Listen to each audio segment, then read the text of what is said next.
Welcome to Sports Talk with Steve Jones, the daily talk show with the voice of Penn State football and men's basketball. You never know what special guest may stop on by any given day.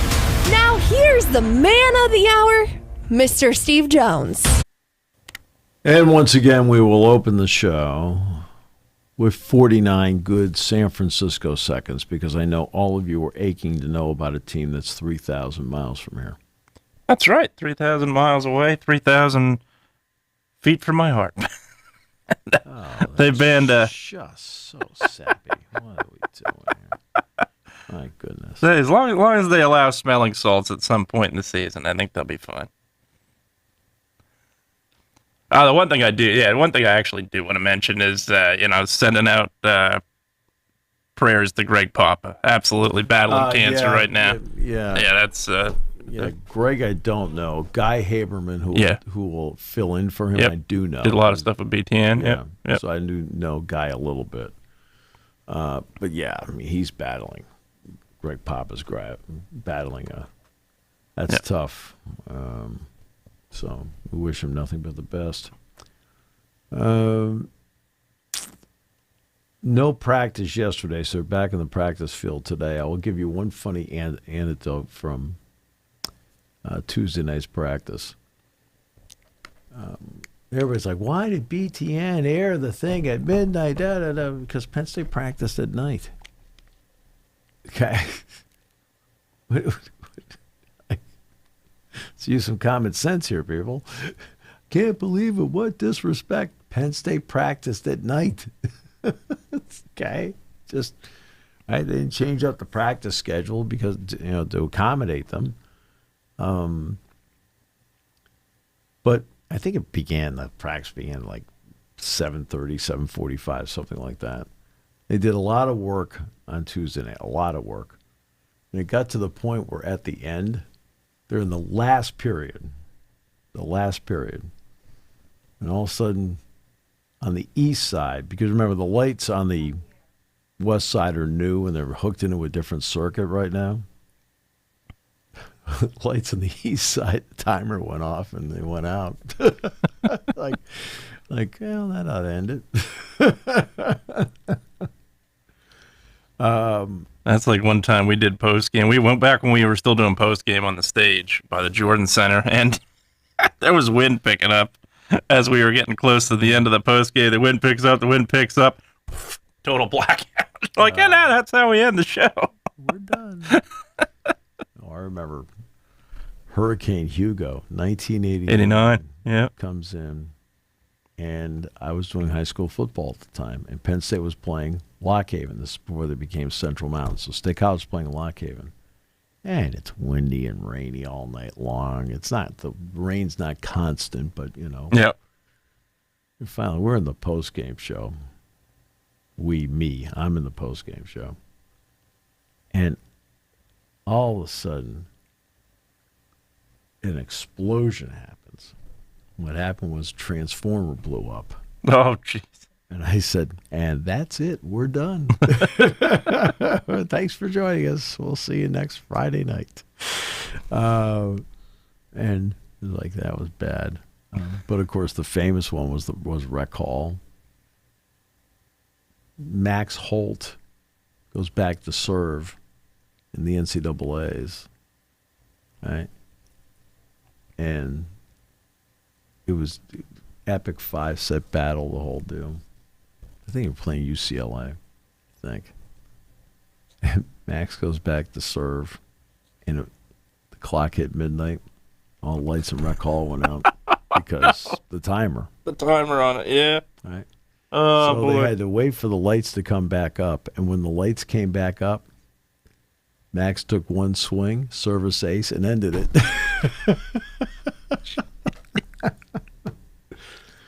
I've only had a couple power outages in my time. I know they did a Star Wars night once for State High basketball. Darth Vader came out. We thought it was the show initially. He came out in a lightsaber, swinging the lightsaber. Out went the lights. So, well, isn't that neat? That's powerful there. And then they didn't come back on, thinking, wow, maybe it wasn't part of the show. Yeah. Okay, so I know we talk a lot about money, so we'll get into that briefly here. The projected payout for Big Ten members for the upcoming fiscal year is expected to be $82.7 million. That's a 45% increase from just 3 years ago. But of course, this coincides with the $20.5 million that's being paid out this year. The Big Ten is, according to Scott Docterman of The Athletic, taking a long look at private equity. Again, I'm not enamored with the idea. No, same. And it has nothing to do at all with the people they're talking to. This is not an ethics issue, not in the least. Okay? To me, it's an issue of control. It's your product. You figure it out. Exactly. So I was talking to somebody, I'm not going to get into the names, but friend, it was last Saturday, and he works in an athletic department in the Midwest. They are Division I in a whole boatload of sports, men's and women's basketball, ice hockey, so forth, but they're not one in football. So I asked him, I said, are you going, I said, with this $20.5 million, I said, is it even a consideration now? He says, no. So we can't do it. So we just can't do it. They poured some money into their facilities there too. He told me that 82% of all the schools opted in on the House settlement. That means 18% did not. I'll give you an example. Bucknell's not paying its athletes. They did not opt in on it. And, now his group in the Midwest, they opted in. So they're part of the 82%. But his fear was, and it's what I've talked about many times, is what's going to happen to the other sports once now the impact of all this settles in. What happens to men's gymnastics? What happens to men's volleyball? What happens to an entire group of sports? Do some of them, athletic departments trying to save money, do they transition them to club sports the way Ohio State did with men's gymnastics? I don't know. Now, back to private equity.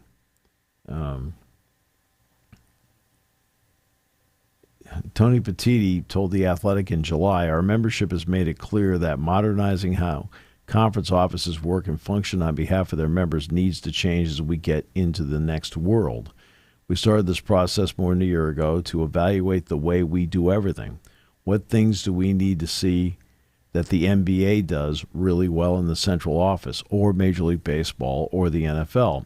Some of the things they do we'll never do because they don't apply to college sports. That's totally fine. But what can we do that they do? Is there a strategic partner, a capital partner that would help get there faster, more efficiently, better, and stronger? I'm not sure the answer of that yet, but the process is ongoing. Look, I don't blame anybody for exploring it. No. But my issue with private equity is always very simple. They are putting their money in. They need return. If return isn't at the pace that they like, they want more control. You can't cede control of your product. You can't cede control of it. So now there are differences and limitations on how a public institution can handle private equity versus a private one. And that's something that is interesting. Okay? There are two of the industry's most powerful firms that could have interest in the Big Ten are said to be 6th Street and Redbird Capital. 6th Street already has a partnership with the San Francisco Giants, Real Madrid, FC Barcelona, and the San Antonio Spurs. Redbird's capital client list includes AC Milan, the Boston Red Sox, Liverpool FC, and the PGA Tour. And, of course, Tony Petitti's not going to talk about any specifics, nor should he. You are looking at a Big Ten membership that is currently 18. The 18 are located in 14 states. Of the 18, 16 are public institutions, 2 are private. The 2 private ones are Northwestern and USC. Right? But, of course, remember, public universities are state agencies. So that becomes a little more tricky. But I don't blame them for exploring it. I don't blame them for exploring it. Of course not. Same. And, look, there are a lot of pros and cons to it. I mean, there's no question about that. So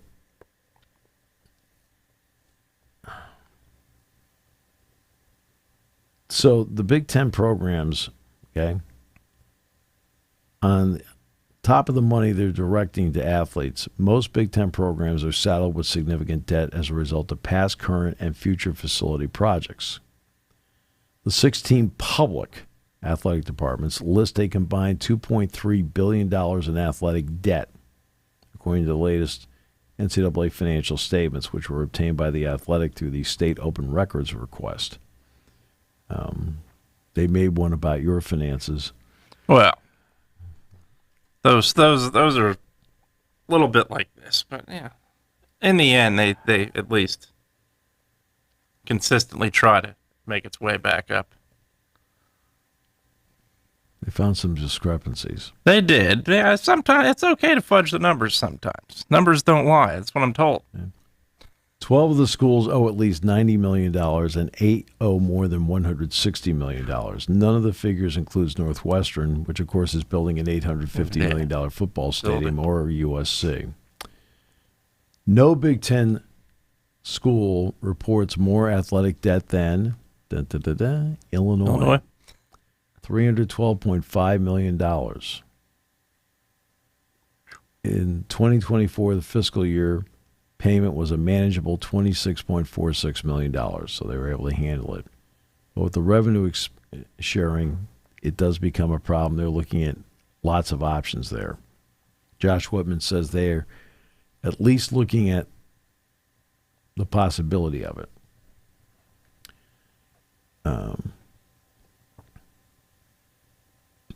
Right now, Ohio State's debt service is $286 million. Michigan's debt service is $252 million, almost $253. Now remember, they did take, during the pandemic, they took 10% of the Big Ten network. And they sold it to Fox. So that boosted school payouts to within $10 million of the original budget. So, okay, so it's good there. Conferences are falling behind. The Big Ten's trying to figure out a way to stay ahead. So I've got that part. That part makes sense. I mean, 10 of last season's 15 highest-rated college football games did involve a Big Ten team. Several of them involved Penn State.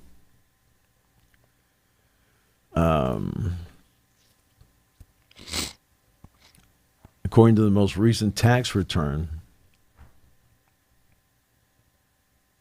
they found yours to be very, very creative. I'll tell you, that's what you have to do. Sometimes you just gotta hide a few things. You gotta bring out a few things. The Big Ten reported earnings of $942 million. Okay? So they're on pace to become the first conference to cross $1 billion. So look, I mean, are they attractive to private equity? Darn right they are. Right? I mean, you're darn right they are. I mean, they are ripe for it in terms of the interest that is out there for it. I mean, when you're talking about an entity that's going to be the first one to crack $1 billion in college sports, right? That becomes very attractive, right?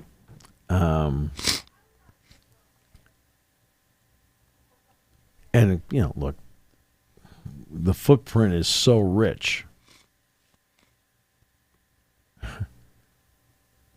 New York to D.C. corridor, right? L.A., Chicago, Philly, Seattle, Detroit. Now, the 18 schools, how many receive full shares? 16. Nope.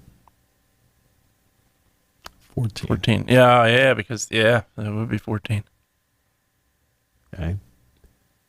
Here's the reason why. Okay. Oregon and Washington, as you correctly point out, receive half shares until 2030. And then, there's Maryland and Rutgers. They're still not there yet, and it's getting worse. Okay? They were thought to be starting to get full shares once 2027 came around. It's now 2030. Huh. Okay? They have slight reductions. They continue to pay back money borrowed before they became vested Big Ten members. So in other words, they're getting a full share, but then they have to pay back what they owe. I mean, Rutgers borrowed that. I mean, Rutgers is... What a mess. Yeah, yeah. Okay. Now they'll be fiscally solvent because of the money they're getting. They're going to get over $82 million coming up for the upcoming year. But how much of that they're getting? But somewhere between 2027 and 2030, they're going to finally be back where they're even and now starting to maybe be in the black.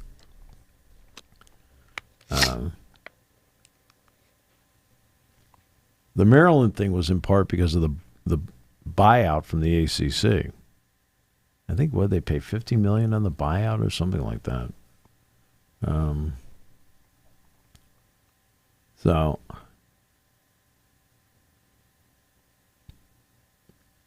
it is I want to, you want to talk about games and so forth.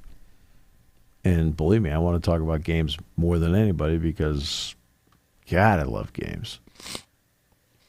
But when you have a 31-sport athletic department and people love going to events here, this is what affects whether you can see those events or not, whether your team is still going to be existing. Like I'm talking, I don't mean Penn State. I mean, but they're fans of Ohio State men's gymnastics. Mm-hmm. Well, they're going to be a club sport. And there are unintended consequences to the House settlement. And the next part is going to be, a lot of things are going to be happening very early, or very late in this decade, very early in the next decade. So very late in this decade, the Big Ten will start negotiating its next TV contract. Early in the decade of the 30s, the NCAA basketball tournament is going to be up for bid. Okay? And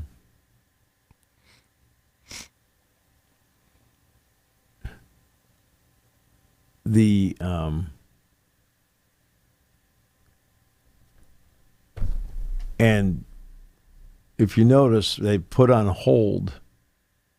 In other words, 2026, the field is still going to be 68. Yep. That doesn't mean it's going to be 68 after this. A year from now, we'll get a more definitive answer on that, because the NCAA needs to come up with money. And how do you do that? They're going to allow, they have no control over college football in terms of the money and the nuts and bolts and TV and things like that. So the NCAA does not, they have some control when it comes to investigations. They have some control when it comes to academic rules and so forth. But the college football playoff and the conferences themselves, when it comes to football, they negotiate their own deals. The NCAA has control over basketball, and it's their baby. That's why, in the ability to make up for money, they are looking at maybe expanding to 76, putting a second first four in there, probably out of the Eastern time zone, And they're allowing schools to go to 32 games in the 26-27 season. They're just trying to get more money into the coffers. That's what it comes down to.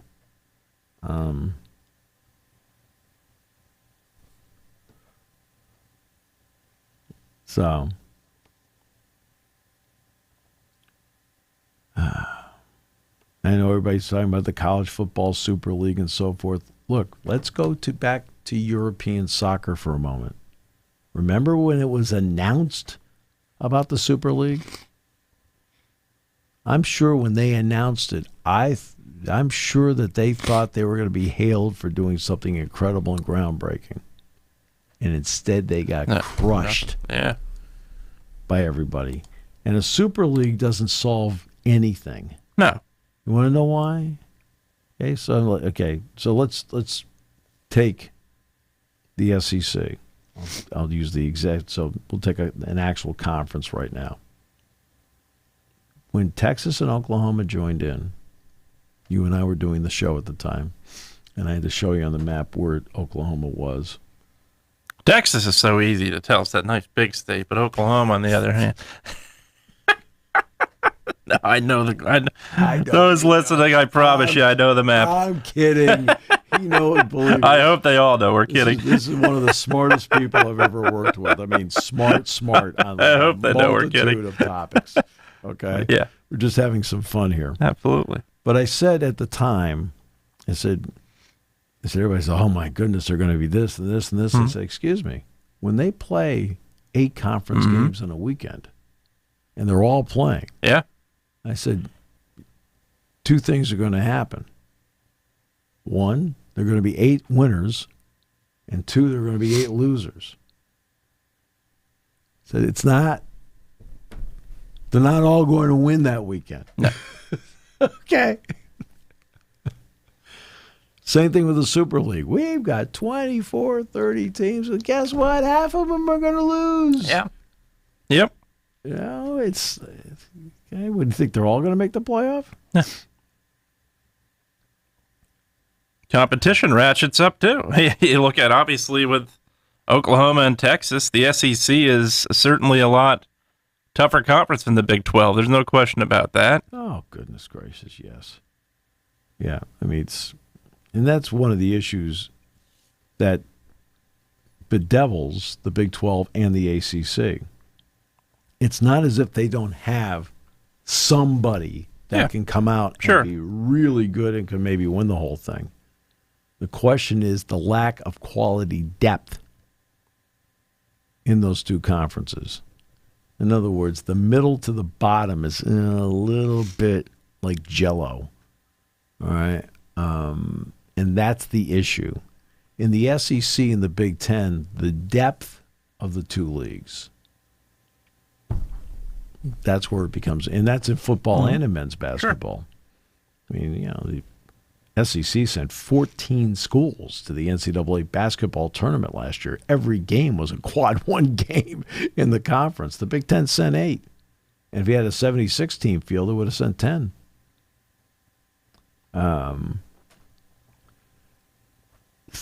It's the depth of it, where you're just out there playing one tough game after another, and that's why the 2 of them get so much respect. I mean, that's where the talent happens to be. It doesn't mean Clemson doesn't have a really good team this year. They do. They do. Yeah. I think that a team that bears a lot of watching in the ACC this year is Louisville. Miller Moss is now there as their quarterback. Jeff Brom, of course, Brom's still there, yeah, sure. Who normally puts together really good offensive teams. There's going to be plenty of eyes on North Carolina for the first part of the year. There's no doubt about that. Yeah, I mean, there will be, but again, in terms of being a legitimate threat, Louisville's more of a legitimate threat to Clemson than they are. And I think SMU probably takes a couple steps back. SMU's interesting. There's actually more to SMU as a team than people think. I don't think SMU takes much of a step back. Now, Kevin Jennings is going to have to improve as a quarterback. Absolutely. But it's not got to work on his turnovers. But it's not as if that team doesn't have athletes. Well, they do. Yeah, there's no doubt. And in looking at now last year you're just trying to get a gauge on things. Penn State plays SMU in the opening game of the college football playoff. I mean, wins the game going away, essentially. And the only touchdown they scored was, after everybody was taken out. Right. And that was after a takeaway. When Penn State went to play Boise State, like, you felt like after watching the video that Penn State beat the better team the week before.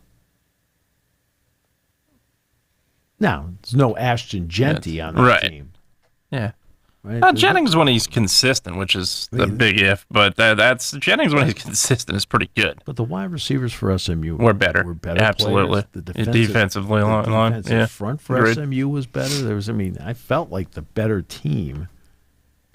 Yeah.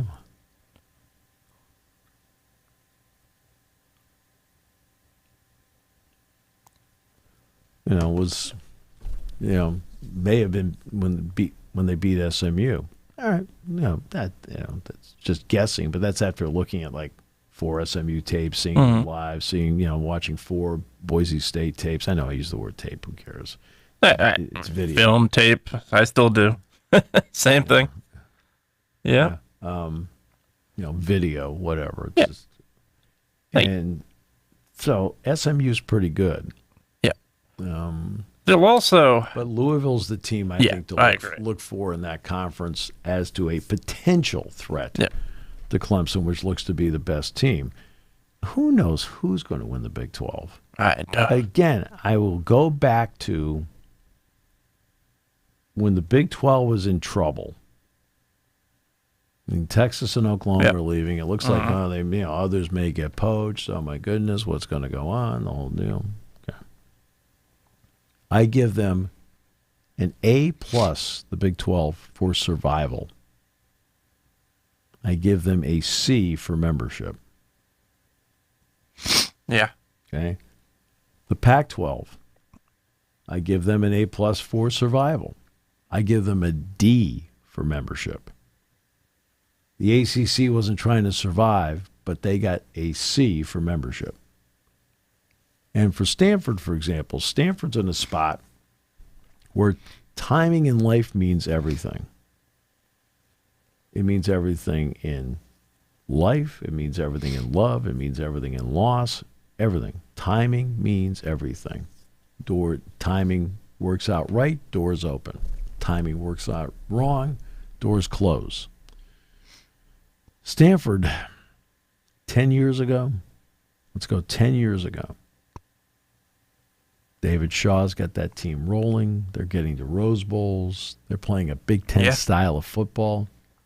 If the Big Ten were to have expanded to the West Coast 10 years ago, Stanford could have been there. I agree. Oh, no, they'd have been taken in a heartbeat. Yeah, they were consistent for, say, 5-6 seasons. But they would have been taken in a heartbeat. Sure. Between the academic profile, they're playing great football, the whole thing, right? Yeah. But then, when the Big Ten expanded and brought in USC and UCLA, Stanford was not very good in football and not a factor. And I remember they were talking about like the big rivalries, UCLA, Cal. So I went and looked it up. UCLA played Cal that year. You know what the attendance was? 32,000. I mean, not even the fans think it's a big deal. Right? You got to be kidding me. Okay? But Stanford, because of the timing of how poor their program was playing on the field, which then, of course, dovetailed into a lack of attendance for Stanford, weren't a consideration. I always love when I hear, and the San Francisco market is 6th in the country. You have the California. Exactly. Where does Stanford fit in the sports landscape of Northern California? No. I mean, it's the 49ers. It's the Giants. Warriors. Right? Yeah. Warriors. Yep. I mean, come on. You're just, right. Yeah. If this were the old newspaper. Even at that time, the Raiders. Yeah. If this were the old newspaper days, it'd be on page 8 or 9. Easily. Yeah. It's like Oakland. Oh yeah. I'd even argue the A's were bigger than Right. Stanford for a number of years. I mean, Not now, obviously. The But San Jose Sharks are a Oh, bigger yeah. deal than sure, Stanford. I agree. I mean, come on. All right. But 10 years ago, now that's a different story. Again, timing. The Sure, timing timing's always everything. was all Yeah, wrong. sure. Now they're getting a 30% cut from the ACC. And it's not $82.5 million in terms of the number one spot. It's not there. So it's just not there.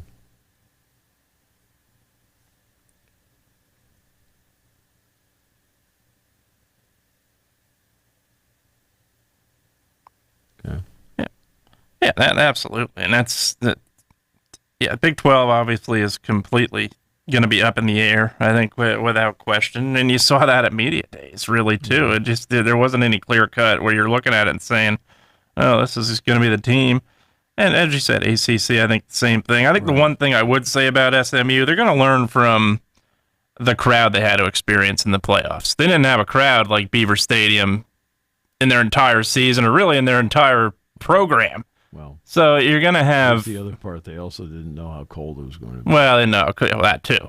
But also 107,000. That's the biggest crowd they played in front of. And Well, the crowd was exponentially louder than they thought. yeah, Although Rhett Lashley said, "Hey, look," he said, "we had that thing cranked up so high in there." He says, "As high as we could do it."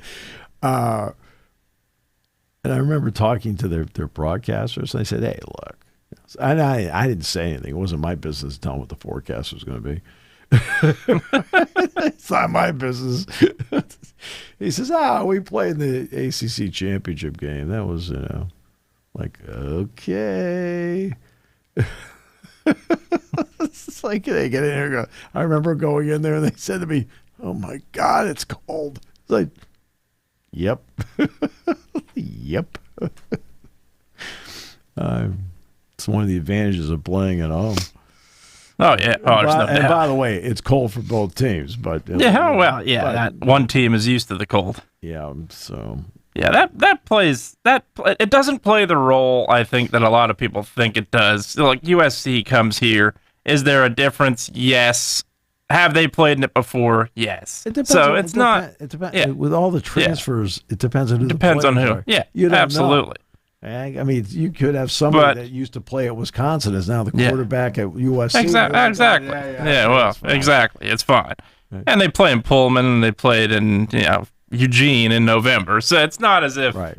they haven't played in freezing cold weather before. But yeah, it doesn't play a role at times. Of course it does. There's no doubt. Would a team from California want to be at home or go to Wisconsin? Where do you think they'd rather play? Of course they want to be at home. Let me see. So does it play as big of a role as people make it out to be? No. Does it play a role? Yeah, it can. Yeah. So, yeah, but those. I mean, I just think that it's the depth of the conferences that make a big difference. Yeah, I agree.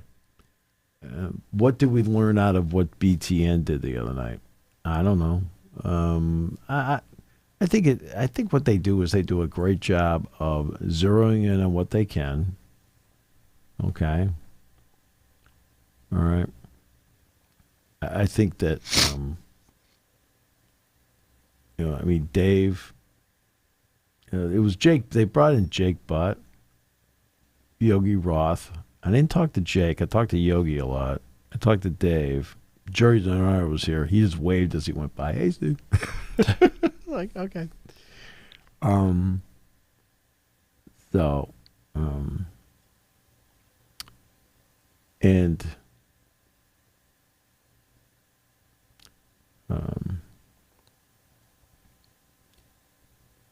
And so,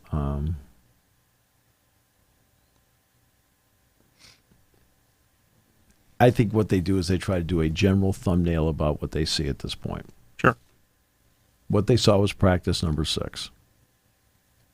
right? Today will be practice 7. Between the start of preseason and the game, there are 25 practices. So essentially, they saw a football team that was just about at the quarter pole of its preseason before the opening game. I think if you watch all the other coverage that they do, it gives you at least a general thumbnail on the direction they're going in at the time and where they are on that particular day. And it's not easy for them because they're popping, because I think after this they went to Rutgers. So they were at Rutgers yesterday. I think they're going to Maryland today. And, they give you at least a peek inside, but it's a peek inside. It's not a full-blown window. And I'm not saying don't put any stock in it. You're looking to get any information you can find. I completely understand that. As a fan, you're trying to get any info that you can, trying to read any tea leaf possible. I wouldn't get worked up at all about what their opinions are. No. Right? No. Right, one way or the other. And that's not disrespecting people I respect. I respect. No. I respect. They do an excellent job. I respect Jerry not a little, a lot. Yeah. I respect Dave not a little, tremendously. Jake Butt, I think, in a short period of time has become really good. Right, and Yogi, I like. Yogi joined on board last year. I think he told me he's got the Florida International game. So, so these people I like and respect. But, you're trying to pop around and just kind of do a thumbnail for a show. And, you also have to work off, let's face it. You're out there. You have the access. You're there the entire time. But there's only so much video you can show. So, that's something to remember, too. There's only so much they can show to that point. They have a lot of interviews, a lot of people they're talking to. And I think BTN does a great job. I'm thrilled they do the camp tour. I realize because of basketball season, because of football season, they can't do the same thing at basketball. Because Dave needs to be in the studio. Sure. He can't be traveling around to see how things are going for Ben McCollum over at Iowa. But you know what Dave does do? Dave does the play-by-play of, 8 to a dozen games a year. That way he gets to see everybody in person. Yeah.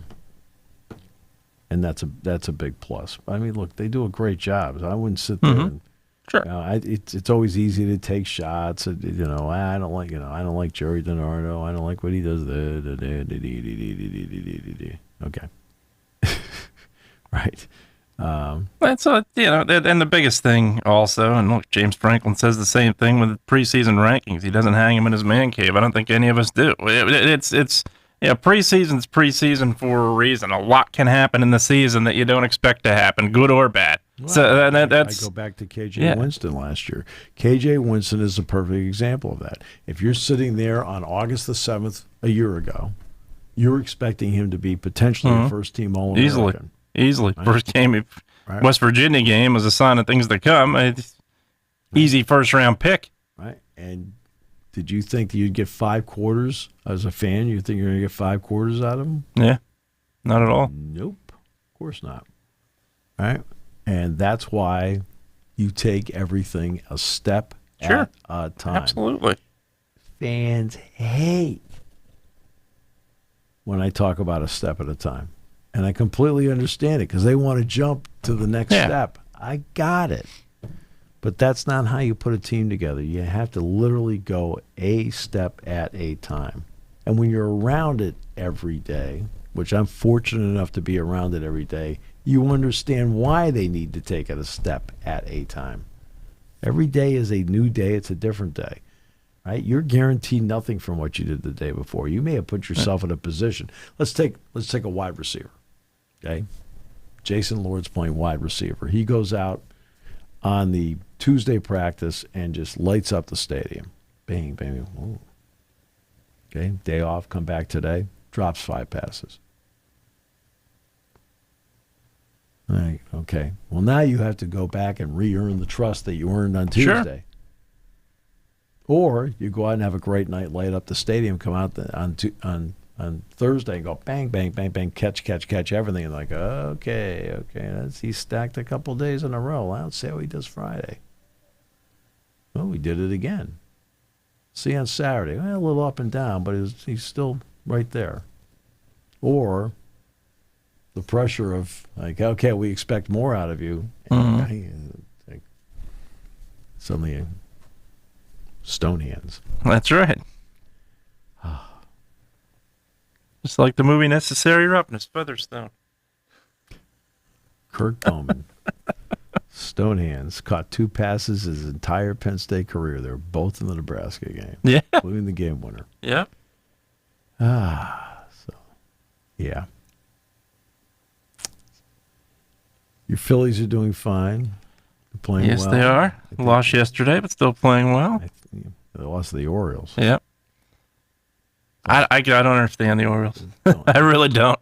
They are one of the surprises of the year where I'm just looking at them thinking, what on earth? Yeah. I don't know.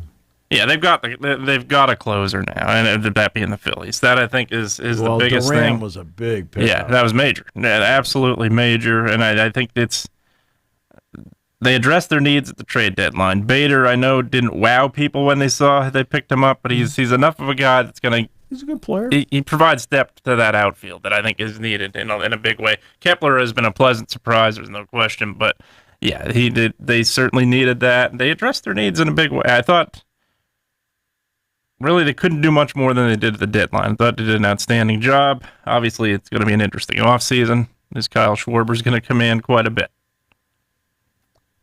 Yeah. Well, Schwarber is. There's just certain guys that, for whatever reason, that are, quote, winning players. Right. They may not be the best player on the team. Yep. Jeez, why is it when they're on the team, yeah, Cubs, Red Sox, Phillies, you got to take the Nationals out of it, right? Why are they more successful once they get there? Yeah. And they're not the star. No. But, wow. Yeah, and he's a prime example of a guy where you can easily, for the most part, ignore a 230 average because he can win the game with one swing. Yeah. That's when you're hitting 220 and you're not consistently making a big play, it's a big difference. He's got 40 home runs. Right. He's actually hitting better this year, too. Yeah, it sure is. Because he had that season a couple of years ago where his average was under 200. Yeah, and a lot of strikeouts too. And you're like, oh, okay. But now he's playing great, hitting well, and does everything. I mean, he takes a lot of pressure off the rest of the lineup too. Man, look, he comes to the plate, people get excited in the ballpark. Sure. Unless it's on the road, then they dread it. No, like, absolutely. Jeez, here comes Schwarber. Because you just think on any pitch he can take it out. He's going to do something. Harper has been much better with power since the All-Star break. Sure. Okay, that's big. Turner's been pretty consistent. Yeah, postseason time, I think he's got to stay that consistently. Let's stay at that level. And what's going to happen with them is they're going to make one of those acquisitions that where somebody's waived and they pick them up unexpectedly. It's not what I'm saying. They're going to make one of those acquisitions that everybody aches to have, and it turns out they have total control over it. And that's Alec Bone coming back. Suddenly out of nowhere, that is going to be an acquisition they make because he'll come off the IL, and suddenly that bat is back in there. Yeah. How many teams out there would like to acquire Alec Bone? Let's start with the team that plays in the Bronx. Oh, sure. All right. They need a third baseman. I mean, I know McMahon's over there and doing a decent job for them now, but geez, you give him a chance to get him. The Phillies now, just because of the IL, are going to get a guy back that changes their lineup. Sure. Right? In a good way. And Still has to mature. I think that's one part of him that I think is still got lacking. But he's got postseason experience. Sure, absolutely. He's got a 2 years bat. of it. Yeah. He's got a big bat. He's become 3 years very of it. good in the field. To his critics, when he came up and it was at Williamsport, and I'm watching him play the spikes, my concern about him was what I perceived to be a lack of flexibility. Now he's become a more flexible player. He gets down on the baseball when it's hit to him. He can, and you're going to get that bat back in there. That's a big plus. They're going to acquire a bat that other people can't acquire. True. All right. Now, as for the Pirates,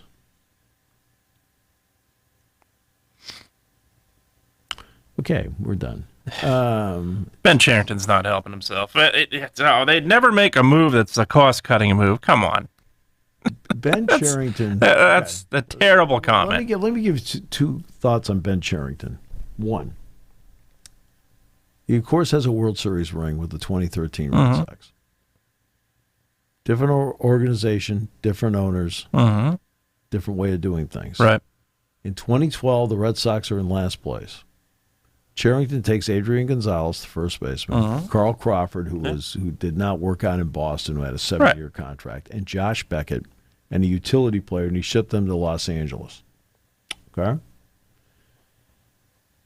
He got 4 prospects back, and as usual, they all washed out. Okay? But he saved the payroll $250 million by doing it. Right? Like, well, okay, that's fine. Except what was he allowed to do? He was allowed to take the $250 million he saved and was able to invest it in Shane Victorino. He was able to invest it in Johnny Gomes. He was able to invest it in Stephen Drew.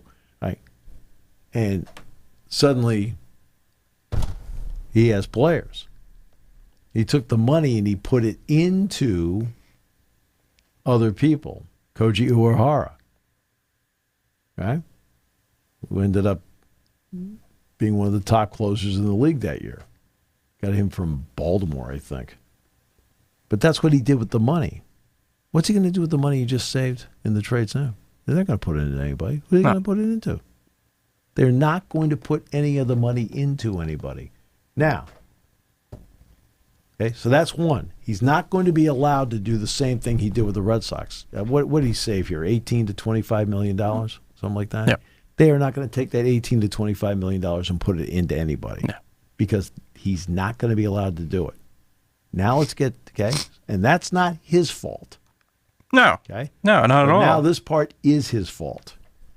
He has a reputation in trades of confusing the team he's trading with because they'll offer him somebody that they think is really good, and he'll take the other guy. And this happened at Toronto, it happened in Boston, and it's happening in Pittsburgh. The Yankees offered a better prospect or group of prospects to the Pirates in the Bednar deal, and he went with because Phillies offered more than Bednar deal. Right? Well, you sit there and go, what the heck? Yeah. All right. And you also don't come out and comment about that either. You don't come out and say, oh, we had chances to get better prospects. You don't say that to your fan base. No, but the teams quietly are telling, are talking to the media about I can't believe, in other words, they're probably like execs were probably asked by media members. Yeah. I can't believe you only had to part with and didn't have to part with. Right. Well, he said, we offered that. We offered them better stuff. And he said no. And he has a reputation of always coming up with something and taking the, quote, lesser prospect because they see something.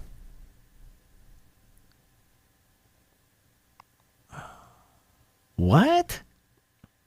And see, you better see something that it becomes reality. This is something perception-wise that is bedeviling him. Sure. All right. Especially if it doesn't work out. Right. But when I heard the Yankees had offered a little bit more on their prospect chain, and he said no, he wanted that group, It's not the first time I've heard about him. It's not the second time I've heard about it. I've heard about it several times now. And he is baffling other executives because, look, you want to be a good trade partner. You do not want to sit there and rip off. Sure. Okay. Because nobody else is going to do business with you. Because nobody if you wants do. to do business with you. Because, I'm not dealing with that shyster. When you make a deal, you're trying to do everything in good faith. Mm-hmm. So the Yankees were trying to do something in good faith with him and say, hey, we think, do. And he didn't want him. He wanted the lesser guys. Like, what?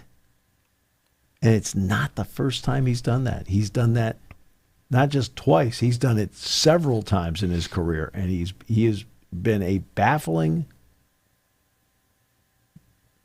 GM for other teams to deal with because they become confused about, really? You'll take that package?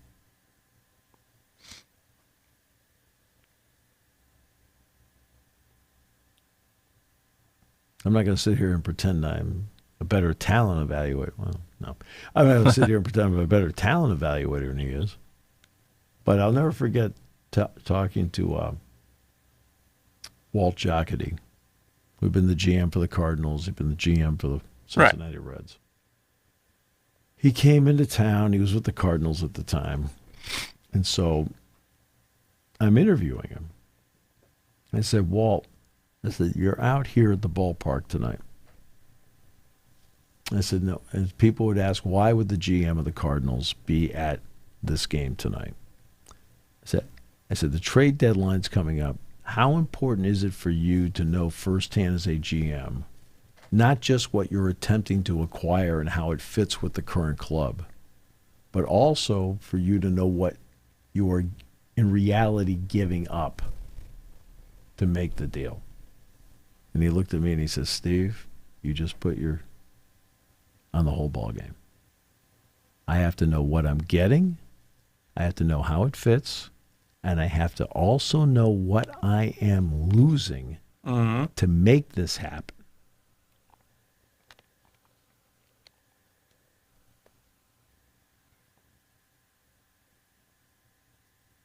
Now, with the Pirates, it's obvious what they're losing because they always lose major league players. Mm-hmm. We never get a good feel about what they're acquiring. No, you never do. Never.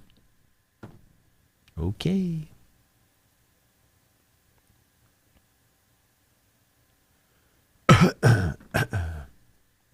Yeah. It's like the 49ers. Let's give billions in cash and so forth to get Christian McCaffrey. That's right. And then he ends up watching the games on your couch. That's right. Being told he doesn't have it anymore. It's got to be a motivator this year. By the way, I assume you're going to be there Sunday. Oh, of course. That's a good thing, but it's a bobblehead night. Yeah, of course. Is this one going to end up in your garage? No. This one's going to be on display. Yeah, absolutely. What's the best one you have in your garage? In my garage? Yes. I got a couple of the Penn State wrestling bobbleheads in the garage because I don't have any room for them. They give out, for those that don't know, they give out the national champions every year, and Penn State wrestling usually has a few. Only had two last year, but usually they have a lot more than two. And I just don't have the room for them. So I have some guys down there, I know. But I've got like 3 or 4 Starachi bobbleheads because he won the national championships, and the Spikes obviously gave one out. So I have at least 2 or 3 of his in the garage. Okay. I know his for sure. Yeah. All right. By the way, is there NFL tonight? I think there should be. Yeah, I think the Bengals Tonight's and Eagles schedule, are tonight. Colts, Ravens on NFL Network. Yeah. Eagles, Bengals. And they are going to play Burrow tonight, a couple snaps. Yeah. And most of the other stars for Cincinnati are expected to play. And there's one thing about Cincinnati that's interesting. In the month, they've won just 41% of their regular season games in the month of September. They've won 61% in the other months. They always finish strong. Yeah. So that's why they're playing them. They want to see if they Try and get out to a better it's start. better, yeah. And the Raiders and Seahawks play tonight in Seattle on NFL Network. Pete Carroll's return. And guess what? We get to watch Jalen Milroe tonight. He is going to play. There it is. So there you are. Well, I'm sure I'll see you Sunday. You'll be in line. It's the only time you ever show up early.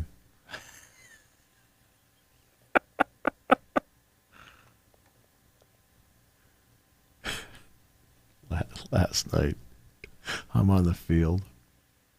I said, it's great to have Angela here tonight. I said, Jerry Valeri is not here tonight. I said, thus, tonight's presentation will be in English. Then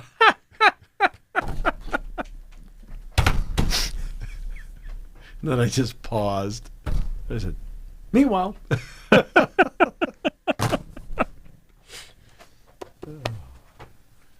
Gone.